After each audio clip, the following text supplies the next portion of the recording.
আদেশ পালনার্থে আজকে সাপ্তাহিক জুমার দিনে আমরা জুমার মসজিদে যত সময় আসার তৌফিক পেয়েছি, এই জন্য সে আল্লাহর দরবারে প্রশংসা আদায় করি।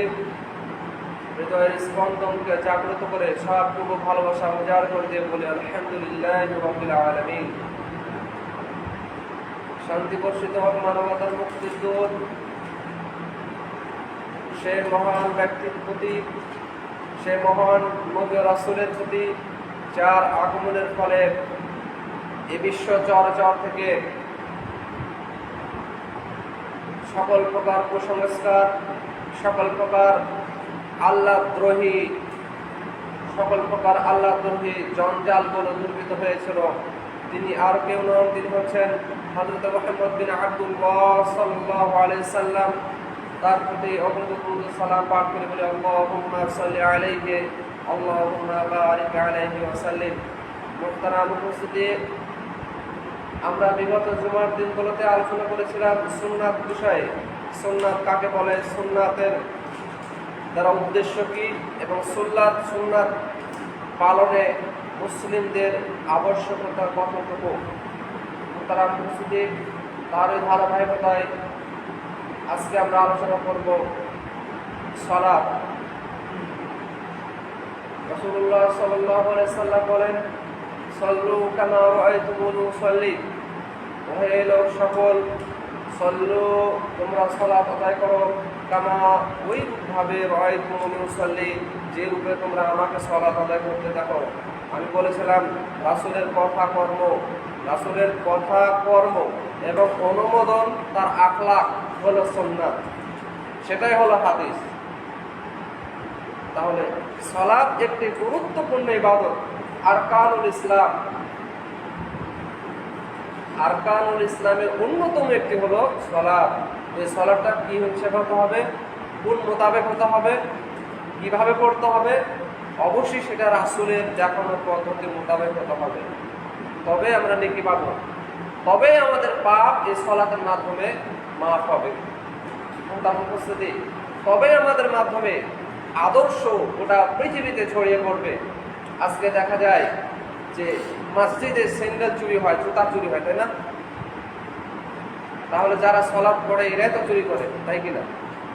আসলে যারা সালাত পড়বে এরা কখনো জুতা চুরি করবে না, কোনো প্রকার চুরি বাটপারি কাজ করবে না। মূলত এরা মুসল্লি নয়, এরা হলো চোর। কিন্তু সালাত মানে মুসল্লির রূপ ধারণ করে, মুসল্লির ছদ্মবেশ ধারণ করে এরা মসজিদে প্রবেশ করে। এরা আসলে মুসল্লি নয়। এজন্য আল্লাহ সুবহানাহু ওয়া তাআলা বলে দিয়েছেন, ফাওয়াইলুল লিল মুসাল্লিন, মুসল্লিদের জন্য দুর্ভোগ।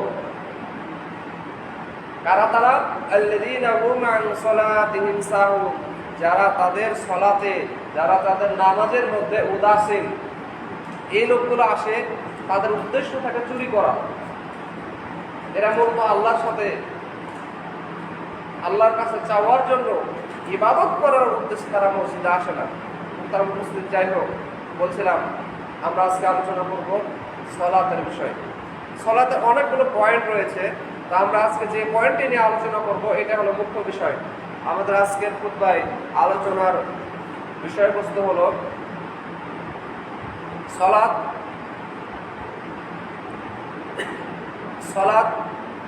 সালাতের যা পড়ি তা উপলব্ধি করি কি, এই বিষয়টি নিয়ে। সালাতে যা পড়ি তা উপলব্ধি করি কি। সালাতের অনেকগুলো বিষয় রয়েছে, তার মধ্যে এই বিষয়টি নিয়ে আমরা আলোচনা করি ইনশাআল্লাহ তাআলা। তার উপস্থিতি, এই বিষয়টি আমি আজ থেকে মোটামুটি 1.5 বছর আগে আলোচনা করেছিলাম। যারা তীক্ষ্ণ মেধার অধিকারী তারা হয়তো একটু খেয়াল করতে পারবেন। তো আল্লাহ সুবহানাহু ওয়া তাআলা বলেন, ফাযাক্কির ফাইন্না যিকরা তানফাউল মুমিনিন। যদিও বিগত 1 বছর পূর্বে এই বিষয়টি আলোচিত হয়েছে, তদুপরি এটা আমাদের জানা আবশ্যক। কারণ আল্লাহ তাআলা বলছেন, হে নবী আপনি বলে দিন, আপনি জিকির করুন, উল্লেখ করুন, ওয়াজ করুন, মানুষদেরকে স্মরণ করিয়ে দিন। ফাইন্না যিকরা, নিশ্চয় আপনার এই উপদেশ, আপনার ওয়াজ, মানুষদেরকে বক্তৃতা দেওয়া, মানুষদেরকে জানিয়ে দেওয়া, এই জানানোটা তানফাউল মুমিনিন, যারা মুমিনদের মধ্যে, যারা মানুষের মধ্যে মুমিন, এদের জন্য উপকারী হবে। এই জন্য কিছু কিছু বিষয় আছে যেগুলো মাঝে মধ্যে আওড়াতে হয়, রিভিশন দিতে হয়। তার মধ্যে গুরুত্বপূর্ণ হলো আরকানুস সালাতের এই সালাত। আরকানুল ইসলামের একটি গুরুত্বপূর্ণ বিষয় হলো সালাত। মোহতারাম উপস্থিতি, সালাতের বাংলা হলো আদোয়া, প্রার্থনা করা, চাওয়া। আজকে সমাজে যত বিশৃঙ্খলা হচ্ছে তার মধ্যে এটি হলো অন্যতম, যে সালাত পড়ে আবার সালাত পড়ার পরই মারামারি শুরু করে দেয়। যেও যে দোয়া করেন, হাত তুলেন, দোয়া কেন করলেন না, এই নিয়ে কিন্তু সমাজে অনেক অশান্তি। আসলে ওর ভাই বোন বুঝেইনি সালাতটা কি জিনিস। সালাত মানে তো হলো দোয়া। তো না বোঝার কারণে, তাদেরকে না বোঝানোর কারণে এরকমগুলো অব্যয় থেকে গেছে, যার কারণে তারা বলে যে আপনি দোয়া কেন করলেন না, করেন, দোয়া করে যেতে হবে, আজকে আপনাকে যেতে দেবো না, এই ধরনের বিভিন্ন ভাষা তারা প্রয়োগ করে। এই জন্য এই বিষয়টি অবশ্যই আলোচনার দাবিদার। তার উপস্থিতি, আজকে শিক্ষার প্রতিযোগিতা চলছে। এই শিক্ষার যুগে, এই কম্পিটিশনের যুগে আজকে আমাদের বসে থাকলে চলবে না। আমাদেরকে ইসলামের প্রত্যেকটি বিষয় পুঙ্খানুপুঙ্খানুভাবে জানতে হবে, এমনকি সালাতের খুঁটিনাটি বিষয়গুলো আমাদেরকে আত্মস্থ করতে হবে। আমি পড়াশোনা জানি না, আমি তো পড়াশোনা জানি না, এই কথা বলার কোনো সুযোগ নেই। আমি পড়াশোনা জানি না, যে জানে তার শরণাপন্ন হয়ে তার অনুকূলে থেকে তাদের মাধ্যমে আমাদেরকে জেনে নিতে হবে। আল্লাহ সুবহানাহু ওয়া তাআলা আমাদের সকলকে জানার এবং জেনে বুঝে আমল করার তৌফিক দান করুন, আমিন। তার উপস্থিতি, তার আগে একটি কথা, সেটি হলো অনেকে আবার বলে যে সালাত তো পড়ার কথা আল্লাহ বলেনি, সালাত পড়তে হয় না, সালাত কায়েম করতে হয়। তো যদি আমরা সালাত কায়েম করি, আমরা সালাত পড়ি না, পড়া লাগে না, এই ধরনের প্রশ্ন চলে আসে। তো যারা এরকম উদ্ভট প্রশ্ন করবে তাদেরকে একটা ছোট্ট সূরা আল কাউসার, এই কাউসারের মধ্যে আল্লাহ তাআলা বলে দিয়েছেন, এই কাউসারটা শোনায় দিলে হয়ে গেল। আল্লাহ বলছেন, ইন্না আতাইনাকাল কাউসার, হে মুহাম্মদ সাল্লাল্লাহু আলাইহি সাল্লাম, নিশ্চয় আমি আপনাকে কাউসার দান করেছি। কাউসার হলো একটি বিশেষ নহর, হাউজে কাউসার, যে বিশেষ নহর বা পানির টাঙ্কি, মনে করেন হাউজ, যে হাউজের পানি একবার পান করলে যেটা আমরা পরবর্তীতে পাবো। আল্লাহ সুবহানাহু ওয়া তাআলা কেবলমাত্র যারা জান্নাতে হবে, মুমিন হবে, আল্লাহ এবং তার রাসূলের প্রতি বিশ্বাস করবে, যারা বিদআত করবে না, তাদের জন্য এই পানি রেখেছে। এই পানি যারা একবার পান করবে তারা আর কোনদিন পিপাসিত হবে না। এবং যারা বিদআতি, তারাও এক পর্যায়ে লাইনে দাঁড়াবে পান করার উদ্দেশ্যে। রাসূল সাল্লাল্লাহু আলাইহি সাল্লামকে বলা হবে ফেরেশতার মাধ্যমে, আল্লাহ রাসূল, এই সমস্ত লোকেরা বিদআত করেছিল, এই সমস্ত লোকেরা আপনার অবর্তমানে তারা অনেক নতুন নতুন কিছু আবিষ্কার করেছিল, ইবাদত আবিষ্কার করেছিল। আল্লাহ রাসূল জানতে পেরে তাদেরকে তাড়িয়ে দিবেন। এরকম একটি গুরুত্বপূর্ণ, এরকম একটি স্পেশাল অফার, সুবর্ণ সুযোগ থাকবে কেবলমাত্র মুমিনদের জন্য।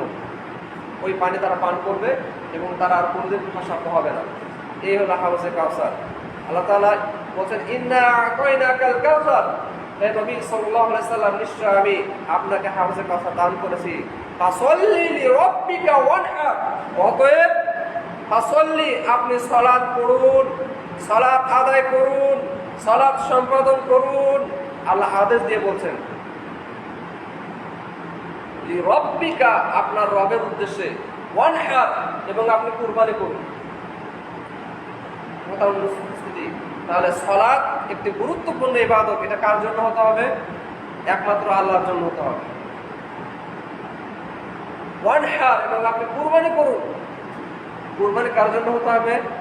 একমাত্র আল্লাহর জন্য হতে হবে।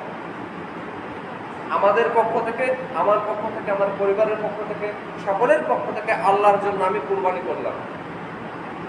তাহলে সালাত একমাত্র ইবাদত, ইবাদত নামেও যাহা কিছু রয়েছে সকল কিছু একমাত্র আল্লাহর উদ্দেশ্যেই হতে হবে। ইবাদত জগতের সবচেয়ে দামি ইবাদত হচ্ছে সালাত। ইমাম বুখারী রাহিমাহুল্লাহ বলেন, বাবুল মুসাল্লি ইউনাজি রাব্বাহু। ইমাম বুখারী রাহিমাহুল্লাহ এই মুসল্লি সম্পর্কে, এই নামাজি ব্যক্তি সম্পর্কে একটি অধ্যায় রচনা করেছেন। সেটি হলো বাবুল মুসল্লি, নামাজি ব্যক্তি সম্পর্কে আলোচনা। ইউনাজি রব্বাহু, যে নামাজি তার রবের সাথে সঙ্গোপনে কথা বলে। যারা আরবি বুঝে তারা বুঝবে। না যা ইউনাজি মুনাজাতান, না যা ইউনাজি মুনাজাতান, তারা উপস্থিতি, এর অর্থ হলো পরস্পর সঙ্গোপনে কথা বলা। আল মুকালামা যাকে বলা হয়, আল মুকালামা, পরস্পরে কথা বলা। ইমাম বুখারী রাহিমাহুল্লাহ অধ্যায় রচনা করে বোঝাতে চাইলেন যে নামাজে ব্যক্তি নামাজে তার রবের সাথে কথা বলে। তাহলে কয়জন হলো? দুইজন হলো।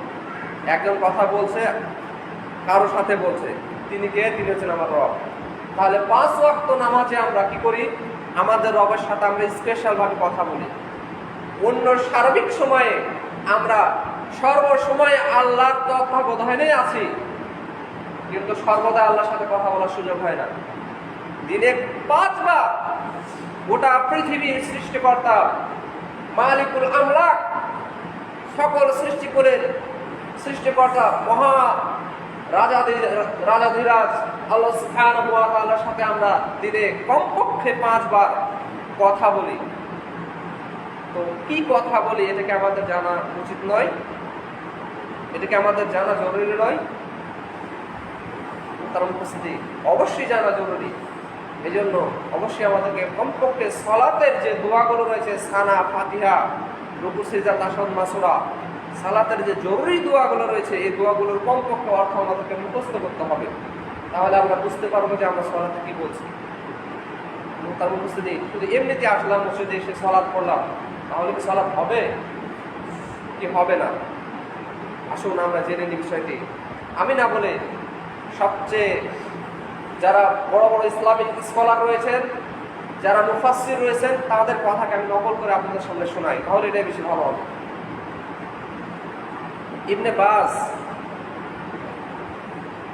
ইবনে বাজ আপনারা সবাই শুনেছেন এই নামটি। সৌদি আরবের গ্র্যান্ড মুফতি ছিলেন তিনি। ইবনে বাজ, ইনার উস্তাদ, ইবনে বাজের উস্তাদ আব্দুর রহমান বিন নাসির আস-সাআদি। ইবনে বাজ বলছেন যে কেউ যদি পবিত্র কোরআনের পূর্ণাঙ্গ তাফসির সংক্ষিপ্ত আকারে জানতে চায়, পূর্ণাঙ্গ কোরআনের তাফসির সংক্ষিপ্ত পরিসরে বিশুদ্ধভাবে জানতে চায়, তাহলে সে যেন আমার উস্তাদ আব্দুর রহমান বিন নাসির আস-সাআদির লিখিত এই তাফসিরটি পড়ে। এই তাফসিরের নাম হলো তাফসিরুল কারীমুর রহমান ফি তাফসির কালামিল মান্নান। এই তাফসিরটা আমি সংগ্রহ করেছি, আমার সঙ্গে আছে আলহামদুলিল্লাহ। আমি এই তাফসির থেকে আপনাদেরকে শোনাবো। কেউ যদি মসজিদে আসে বা নামাজের কাতারে দাঁড়ায় বা নামাজ পড়ে, তাহলে কিন্তু তার সালাতটা হয়ে যায় না। তিনি এই আলোচনায় করেছেন। আল্লাহ সুবহানাহু ওয়া তাআলা সূরা আল বাকারার মধ্যে বলেন, আলিফ লাম মিম বিসমিল্লাহির রহমানির রহিম, আলিফ লাম মিম যালিকাল কিতাবু লা রাইবা ফীহি হুদাল লিল মুত্তাকিন আল্লাযীনা ইউমিনুনা বিল গায়বি ওয়া ইউকিমুনাস সালাত। আল্লাহ সুবহানাহু ওয়া তাআলা প্রথমে চ্যালেঞ্জ ছুড়লেন, এরপরে আল্লাহর প্রতি ঈমানের কথা বলছেন। আল্লাযীনা ইউমিনুনা বিল গায়বি, আল্লাহর পরই হচ্ছে সালাত, আল্লাহ এবং তার রাসূলের পরই হলো সালাত। ইসলামের আরকানুল ইসলাম, ইসলামের মূল 5 খুঁটির শাহাদাত 1, আল্লাহকে একক বলে বিশ্বাস করা এবং মুহাম্মদ সাল্লাল্লাহু আলাইহি সাল্লাম তার বান্দা ও রাসূল। এর পরের যে অংশ সেটি হলো সালাত, অর্থাৎ আল্লাহ এবং তার রাসূলের পরেই হলো সালাত। আল্লাহ তাআলা বলেন, আল্লাযীনা ইউমিনুনা বিল গায়বি ওয়া ইউকিমুনাস সালাত, যারা ইউমিনুনা বিশ্বাস পোষণ করে, ঈমান আনয়ন করে, বিল গায়বি অদৃশ্যের, অর্থাৎ না দেখে আল্লাহর প্রতি, পরকালের প্রতি, হাসর নাসরের প্রতি এবং ফেরেশতাকুলের প্রতি, আসমানী কিতাবসমূহের প্রতি যারা বিশ্বাস স্থাপন করে, ওয়া ইউকিমুনাস সালাত, এবং সালাত কায়েম করে, সালাত কায়েম করে। তো আব্দুর রহমান বিন নাসির আস-সাআদি ইনি বলছেন যে কোনো ব্যক্তি যখন মসজিদে আসে বা সালাতের কাতারে দাঁড়ায় বা সালাত পড়ে, তাহলে তার সালাত হয়ে যায় না, বরং সালাতের জন্য কিছু শর্ত রয়েছে। লা ইয়াতিমু সালাতু ইল্লা বিসালাসা শুরুতিন, 3টি শর্ত সাপেক্ষে সালাতটা পূর্ণাঙ্গ হয়। এক, বিশুরুতিহা, তার শর্ত, অর্থাৎ আরকানুস সালাত, সালাতের শর্ত। আশরাতুস সালাত হচ্ছে 9টি সালাতের শর্ত, সালাতের রুকুন, সালাতের ওয়াজিব। এই বিষয়গুলো আমাদের কাছে নতুন মনে হতে পারে, কিন্তু এগুলো আমরা জানি, এগুলো কিন্তু আমরা করি, কিন্তু হয়তো জানছি না যে এটা কোনটা। এই জন্য আসুন আমরা জেনে নিই। সালাতের শর্ত, সালাতের রুকুন, সালাতের ওয়াজিব সমূহ পরিপূর্ণ আদায় করলেই কেবলমাত্র সালাত হবে, এছাড়া কিন্তু সালাত পরিপূর্ণ হবে না। এই জন্য আমাদের জানা প্রয়োজন যে সালাতের শর্ত কি।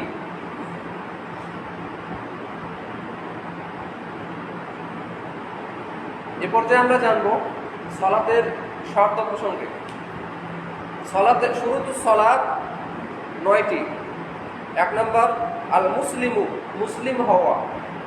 তাহলে যে ব্যক্তি কাফের, একটা হিন্দু, সাঁওতাল, এরপর সালাত জরুরি নয়, এরপর সালাত ফরজ নয়। এ লোক যদি সালাতও পড়ে নেকি হবে না। 2 নম্বর, আল আকিলু, জ্ঞান সম্পন্ন হওয়া। সুতরাং একটা ছোট্ট বাচ্চা, এই যে ছোট বাচ্চা এসেছে, ও যদি সালাত পড়ে তো পড়বে আলহামদুলিল্লাহ, বাধা নেই, কিন্তু তার উপর জরুরি নয়, তার উপর জরুরি নয়। সে সালাত পড়লে সে তার নেকি তার পিতা মাতা পাবে, এটা আলহামদুলিল্লাহ ভালো, পড়া ভালো, কিন্তু জরুরি নয়। 3 নম্বর, আত-তামিজু, পার্থক্য করা, অর্থাৎ ভালো এবং মন্দের মাধ্যমে পার্থক্য করার যোগ্যতা রাখা। একটা ছোট বাচ্চা, একটা পাগল, একটা ছোট বাচ্চাই কিন্তু ভালো কোনটা কোনটা মন্দ বুঝে না। একটা পাগল মানুষ এ ভালো কোনটা খারাপ কোনটা বুঝে না। এই জন্য ভালো মন্দ বোঝার যোগ্যতা থাকা। 4 নম্বর হলো সাময়িক অপবিত্রতা দূর করা, অর্থাৎ আমার ওযু নষ্ট হয়ে গেছে বা আমার গায়ে সামান্য কিছু ময়লা পড়েছে, লেগেছে। যেমন আমি রাস্তায় যাচ্ছিলাম, পাশে একটা কিছু ময়লা ছিল, আবর্জনা ছিল, রাস্তা দিয়ে গাড়ি চলার কারণে আমার গায়ে ময়লা পড়ে গেছে, ময়লা দূর করা। এরপর নাপাকি দূর করা। নাপাকি বলতে যারা প্রাপ্ত বয়স্ক, তাদের শরীরে ঘুম থেকে জাগার পর যে ভিজা অংশ লেগে থাকে, বা স্ত্রীর কাছে যাওয়ার পরে স্ত্রীর সাথে সহবাস করার কারণে যে ময়লাটা হয়, এরকম নাপাকি দূর করা। 6 নম্বর হলো আসুতরা, সুতরাতুল আওরাত, অর্থাৎ শরীর আবৃত রাখা। কমপক্ষে ফরজ যে সমস্ত জায়গা ঢেকে রাখা ফরজ, গোপন অঙ্গ আবৃত রাখা। 7 নম্বর, আল ওয়াক্তু, অর্থাৎ সালাতের সময় হওয়া। এখন আমার ইচ্ছা হলো আমি সালাত পড়লাম না, সালাতের জন্য একটা নির্দিষ্ট সময় রয়েছে। আল্লাহ তাআলা বলছে ইন্নাস সালাতা কানাত আলাল মুমিনিনা কিতাবান মাওকুতা, নিশ্চয় সালাত মুমিনদের জন্য যথা সময়ের জন্য নির্ধারণ করা হয়েছে। এই জন্য যখন তখন সালাত পড়লে হবে না। অনেক ভাই আছে, আমরা কি করি, সালাত একটু দেরিতে পড়ি। এই দেরিতে পড়লে কি হলো, জোহরের সালাত পড়ি, মানে ইচ্ছাকৃতভাবে আমরা ঠেলে নিয়ে যাই 3টার দিকে, আসরের সময়। ইচ্ছাকৃতভাবে এরকম কাজ করা যাবে না। সালাতের ওয়াক্ত হবে, আল্লাহ রাসূল বলেছেন as-সালাতু লিআউয়ালি ওয়াক্তিহা, সালাত হলো আওয়াল ওয়াক্তে। আফদালুস সালাত, সর্বোত্তম সালাত হচ্ছে আওয়াল ওয়াক্তের সালাত। এই জন্য চেষ্টা করতে হবে পারতপক্ষে সালাত আওয়াল ওয়াক্ত আদায় করা। 8 নম্বর, আর কিবলাকু, কিবলামুখী হওয়া, মুকার মুখস্থিতি। আমি যখন সালাত আদায় করব অবশ্যই আমাকে কিবলামুখী হতে হবে। কিবলা ছাড়া অন্যদিকে ঘুরে সালাত আদায় করলে হবে না। তবে যারা মুসাফির, আমরা যখন সফরে থাকি তখন গাড়িতে বা বিমানে, যানবাহনে বা যে কোনো প্রাণীর উপর যে কোনো জায়গাতে হোক, সালাতের সময় হলে সালাত পড়তে হবে। এক্ষেত্রে আপনি যখন গাড়িতে থাকবেন আনুমানিক হিসাব করবেন যে আমার কিবলা হলো এইদিকে। প্রথমে কিবলাটা নির্ধারণ করে আপনি সালাত শুরু করে দিলেন, পরবর্তী সময়ে গাড়ি কোন দিকে গেল এটা আপনার দেখার বিষয় নয়, কিন্তু কিবলা আপনাকে স্থির করতে হবে। বলছিলাম 8 নম্বর আল কিবলাতু, অর্থাৎ কিবলামুখী হওয়া।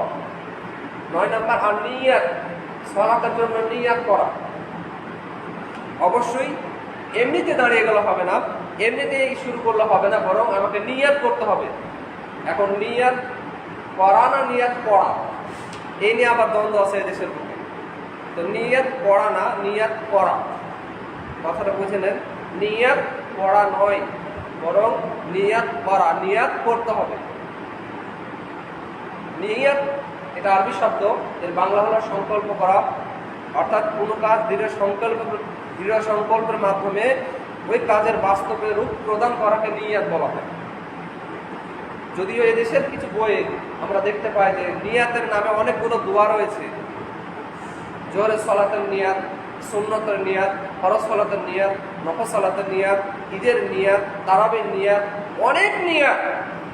এমনও মুসল্লি এদেশের বুকে পাওয়া যায়, আমাদের সমাজে আমরা দেখতে পাই যে নিয়াত মুখস্থ না থাকার কারণে ভয়েও নামাজই পড়েন। এর প্রমাণ আছে।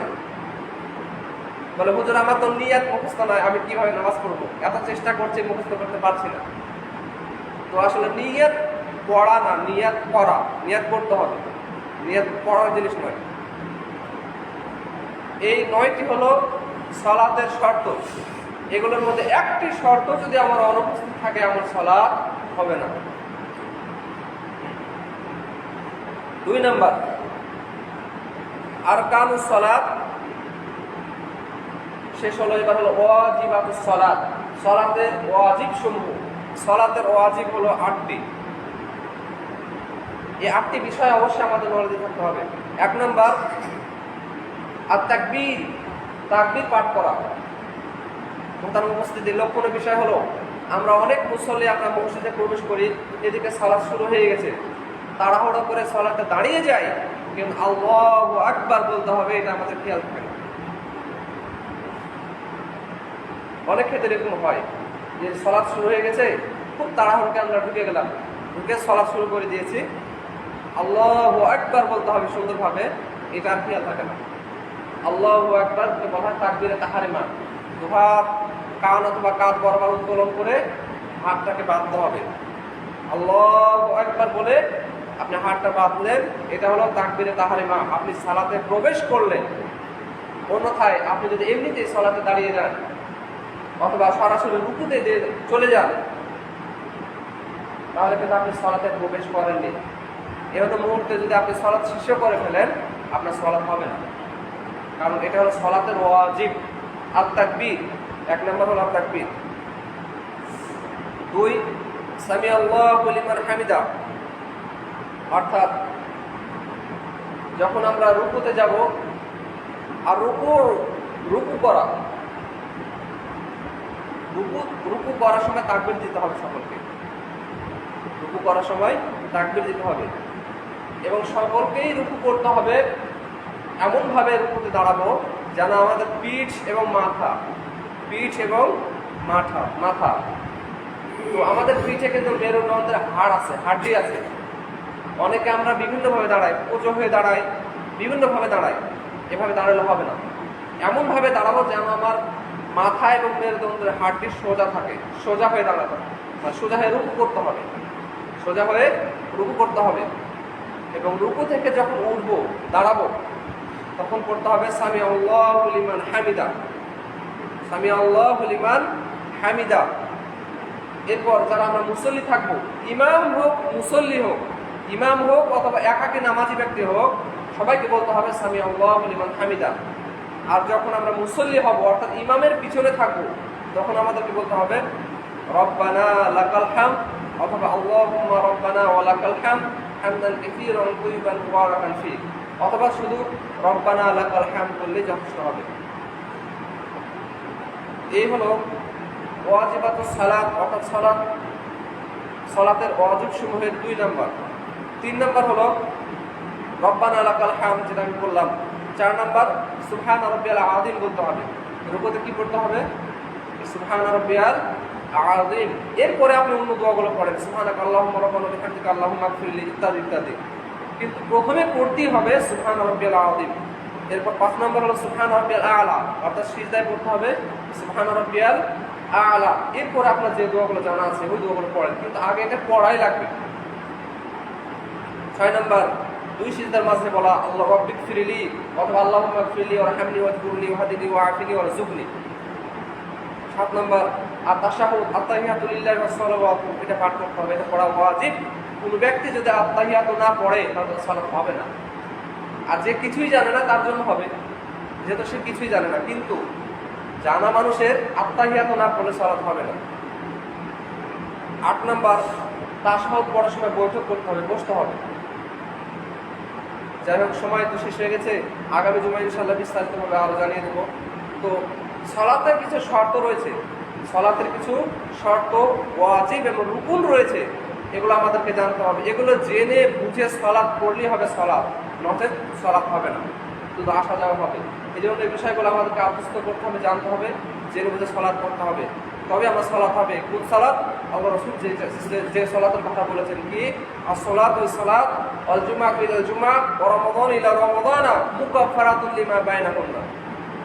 কোন ব্যক্তি যখন এই সালাতের শর্ত, সালাতের রুকুন, সালাতের ওয়াজিব সহ পরিপূর্ণ আদায় করার সহিত সালাত পড়বেন, আব্দুর রহমান বিন নাসির আস-সাআদী লিখছেন, ফাহিয়া সালাত, এই সালাত সেই সালাত, হিয়া সাওয়াবু লাহা, যে সালাতে তার নেকি রয়েছে। আল্লাহু ক্বালা আল্লাহু তাআলা, যে সালাতের ব্যাপারে আল্লাহ তাআলা বলেছেন, ইন্নাস সালাতা তানহা আনিল ফাহশাই ওয়াল মুনকার, নিশ্চয় সালাত মানুষকে অশ্লীল, গর্হিত, অন্যায়, নোংরামি কাজ থেকে বিরত রাখে। আজকে আমরা না বোঝার কারণে সালাত মুসল্লির নামাজে চুরি করে, জুতা চুরি করে, স্যান্ডেল চুরি করে, ফ্যান চুরি করে, নামাজ পড়ে আবার সুদও খায়, নামাজ পড়ে আবার খারাপ কাজে লিপ্ত থাকে। কেন? তার সালাত আসলে হচ্ছে না, সালাত বুঝেনি। এই জন্য আসুন আমরা একটু চেষ্টা করি সালাত বোঝার। আল্লাহ সুবহানাহু ওয়া তাআলা সকলকে বোঝার তৌফিক দান করুন, আমিন।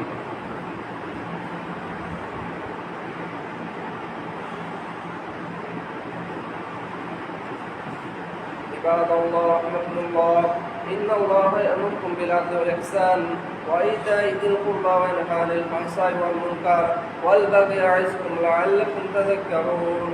أعوذ بالله من الشيطان الرجيم. ربنا آتنا في الدنيا حسنة وفي الآخرة حسنة وقنا عذاب النار.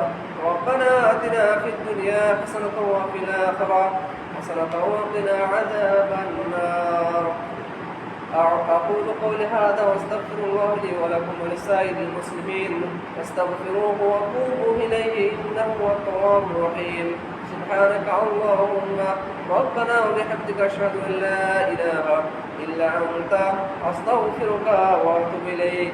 সকলে কথা শুনে করে নিন। আসসালামু আলাইকুম ওয়া রাহমাতুল্লাহ।